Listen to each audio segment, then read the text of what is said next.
Caesarean delivery के द्वारा अगर आप बच्चे को जन्म देने वाले हैं और उसके लिए जनवरी, फरवरी, मार्च, अप्रैल और मई 2025 के अंदर अगर आप मुहूर्त सर्च कर रहे हैं, तो आज का कार्यक्रम आपके लिए काफ़ी महत्वपूर्ण हो सकता है। मैं बहुत डिटेल में आपको ये जानकारी यहाँ पर देने वाला हूँ। आप बिल्कुल भी वीडियो को स्किप ना करें, ताकि आप बात को पूरा समझें मैं जो बताना चाह रहा हूँ। मैं प्रत्येक तारीख यहाँ पर बता रहा हूँ, जो आपके लिए शुभ हो सकती हैं। मैं पंचांग से ही ये सब चीज़ें आपको यहाँ पर क्लियर कर रहा हूँ।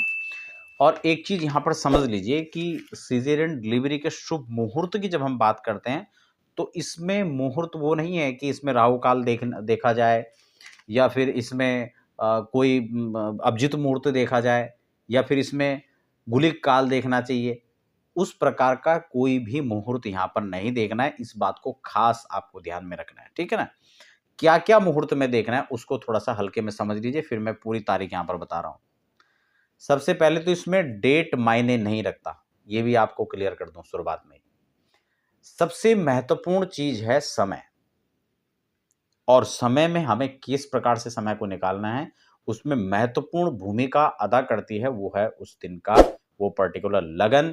जिस लग्न के अंदर चार्ट जब तैयार हो रहा हो, तो ग्रह स्थितियां उस समय किस प्रकार से हैं, वो महत्वपूर्ण है।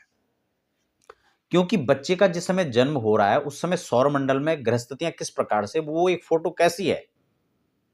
जिस समय बच्चे के जन्म कुंडली में राजयोग बने, किसी प्रकार के दुर्योग बच्चे के कुंडली में ना हो, बच्चे का जन्म काल सर्प योग में ना हो, गंडमूल में उसका जन्म ना हो, या फिर किसी प्रकार से कम वो रहित हो, और शुभ योग उसमें अच्छे हों। खासकर जीवन में राजयोग हो, लग्नेश की स्थिति अच्छी हो, खासकर चंद्रमा की स्थिति महत्वपूर्ण होती है, क्योंकि सूर्य और चंद्र, और उसमें भी चंद्रमा प्रत्येक 2 दिन में बदल जाता है। क्योंकि हो सकता है जो मैं डेट आपको उस समय बता रहा हूँ पंचांग के द्वारा, हो सकता है उस समय डिलीवरी ना हो रही हो, या उस समय डेट ना पड़ रहा हो। तो इसलिए आपको ये बात खासकर ध्यान में रखना है कि चंद्रमा की सिचुएशन उस समय महत्वपूर्ण हो जाती है। तो ये बातें कम से कम आपको समझ में आ चुकी होंगी। अब हम यहाँ पर डेट वाइज चर्चा करेंगे। नए दर्शक हैं तो फटाफट चैनल को सब्सक्राइब भी कर लीजिए, क्योंकि यहाँ पर अध्यात्म, ज्योतिष, वास्तु, ये तमाम प्रकार की चर्चाएं आपको समय समय पर प्राप्त होती हैं। तो अगर हम जनवरी में प्रयास कर रहे हैं और डॉक्टर ने जनवरी में यहाँ पर समय दिया है, तो उसके लिए आपको शुरुआती दौर में देखा जाए, क्योंकि 25 में परिवर्तन भी ग्रहों का काफी है, तो मीन में फिलहाल देखा जाए तो चंद्र राहु की युति का योग बनेगा। इसलिए शुरुआत के दौर में जब मीन के चंद्रमा रहेंगे, उस समय क्योंकि राहु का परिवर्तन हो चुका होगा, तो वो शुभ नहीं है। इसलिए 10 और 11 तारीख जनवरी के अंदर सबसे पहले नोट कर लीजिए। ये आपको यहाँ पर काफ़ी अच्छा आप यहाँ पे रोहिणी, कृतिका और शुक्रवार, शनिवार के दिन ये आप प्रयास कर सकते हैं। उसके बाद आगे, क्योंकि माघ का महीना तो भाई पक्ष के हिसाब से तो ये पौष रहेगा खैर। तो इसके बाद माघ स्नान व्रत पूर्णिमा। अब इसमें पूर्णिमा के हिसाब से मैं डेट नहीं दे रहा हूँ, लेकिन गृहस्थियां जो उस दिन बनेंगी, जब मिथुन के चंद्रमा रहेंगे, रोहिणी आद्रा पर यहाँ पर रहेगा, तो तब उस दिन आप सोमवार के दिन यानी 31 तारीख को, सॉरी 13 तारीख को आप सीजर कर सकते हैं। आगे देख लेते हैं। आगे यहाँ पर आपके लिए जो एक अच्छी तारीख बन रही है वो 15, क्योंकि 15 में यहाँ पर जो है पुष्य के चंद्रमा रहेंगे, बुधवार रहेगा, द्वितीया है, तो ये भी अच्छा है। नेक्स्ट डे आपके लिए 18 तारीख यानी 18 जनवरी, 18 जनवरी सिंह के चंद्रमा रहेंगे, ठीक है ना। तो पूर्वा फाल्गुनी शनिवार, सीजर के लिए वैसे भी शनिवार अच्छा होता है, ठीक हो गया। अब यहाँ पर अगली जो तारीख है वो है 22 और 23, जिसमें आपका स्वाति और विशाखा नक्षत्र पड़ेगा, ठीक है ना। तो ये 2 दिन जनवरी के आपके लिए ठीक है। आप इसमें 24 को भी ले सकते हैं, जब तक वृश्चिक के अंदर चंद्रमा ना चले जाएं, उससे पूर्व। उसके बाद 24 के बाद यहाँ पर कोई उतना अच्छा नहीं है, क्योंकि बीच में मूल आदि भी पड़ रहे हैं, ठीक हो गया, इसको हटाते हैं। नेक्स्ट डे यहाँ पर जो है जनवरी का, तो यही यहाँ पर आपके लिए ऑप्शन है। फरवरी में चलते हैं। फरवरी में 3 फरवरी, ये तो अश्विनी रेवती, हाँ ये नहीं बनेगा, मूल आ रहे हैं इसमें। उसके बाद 6 फरवरी और 7 फरवरी, फरवरी में यहाँ पर स्टार्टिंग में 6 और 7। फिर उसके बाद 10 फरवरी और 11 फरवरी, ये जो है फरवरी का है। उसके बाद और देख लेते हैं फरवरी में। उसके बाद यहाँ पर 14 फरवरी, 15 फरवरी को फिर कन्या में चले जाएंगे और कन्या में केतु रहेंगे, तो चंद्र केतु का ग्रहण योग बनेगा, इसलिए उसको अवॉइड करें। उसके बाद चलते हैं सीधा 18 तारीख को चित्रा और मंगलवार का संयोग है।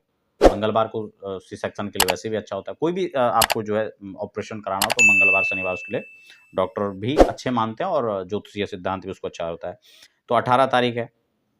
उसके बाद 18 के बाद सीधा 24 फरवरी, जब पूर्वाषाढ़ा चंद्रमा और एकादशी का संयोग पड़ रहा है, तो ये भी आपके लिए अच्छा है 24। उसके बाद और देख लेते हैं आगे। तो फरवरी के अंदर यही डेट उपलब्ध है जो कि ऑपरेशन के हिसाब से भी और बच्चे की जन्म कुंडली के मुहूर्त के हिसाब से, गृहस्थितियों के हिसाब से भी ठीक है। मार्च की बात कर लेते हैं। अगर हम मार्च में बात करें तो यहाँ पर 5 और 6 मार्च जब आपका वृषभ के चंद्रमा रहेंगे, कृतिका और रोहिणी नक्षत्र रहेगा। रोहिणी नक्षत्र को बहुत अच्छा माना जाता है, भगवान श्री कृष्ण का जन्म भी इसी नक्षत्र में हुआ था और उच्च का वृष में उच्च के चंद्रमा होते हैं, इसलिए पावरफुल यहाँ पर उसको माना जाता है। तो ये बहुत अच्छी स्थिति बन रही है। कर्क के चंद्रमा आ रहे हैं स्वग्रही पुष्य नक्षत्र एकादशी, यानी 10 तारीख को आपका ये 10 मार्च का भी ठीक है। फिर 13 मार्च को सिंह के सूर्य बृहस्पतिवार पूर्वा फाल्गुनी, ये भी ठीक संयोग पड़ रहा है। उसके बाद मार्च की अगली तारीख है 17 और 18 तारीख को भी ठीक रहेगा। फिर इसके बाद 23 और 24 मार्च धनु के चंद्रमा रहेंगे, पूर्वाषाढ़ा और उत्तराषाढ़ा, यानी रविवार और सोमवार दोनों दिन इसके लिए सही हैं। नवमी 10वीं पड़ रही है, पूर्वाषाढ़ा उत्तराषाढ़ा पड़ रहा है और धनु राशि पर चंद्रमा का संचरण काल रहेगा, तो ये यहाँ पर अच्छा है। अब उसके बाद पंचांग यहाँ पर चेंज हो जाता है, दूसरे पंचांग को हम ले लेते हैं और अन्य तारीख मार्च की एक बार देख लेते हैं। मैं क्रम से इस चर्चा को प्रत्येक राशि के हिसाब से बता रहा हूँ। इसके अलावा आप और भी तिथियां कैलकुलेट कर सकते हैं कि कौन कौन से उसके बीच में बन सकती हैं जब बृहस्पतियां आपके लिए अनुकूल हों। तो यहाँ पर मार्च में और कोई डेट यहाँ पर नहीं मिल रहा है फिलहाल। उसके बाद अप्रैल में चले जाते हैं तो 1 अप्रैल, 3 अप्रैल और 6 अप्रैल ये यहाँ पर सही रहेगा अप्रैल में। उसके बाद 14 अप्रैल भी ठीक है और 20 अप्रैल भी ठीक है। ठीक है, ये मैं कुछ टिक यहाँ पर पहले से लगा रखा हूँ, तो ये अप्रैल का हो गया। और हाँ, अप्रैल में आपका 28 और 29, 30 भी है, ये भी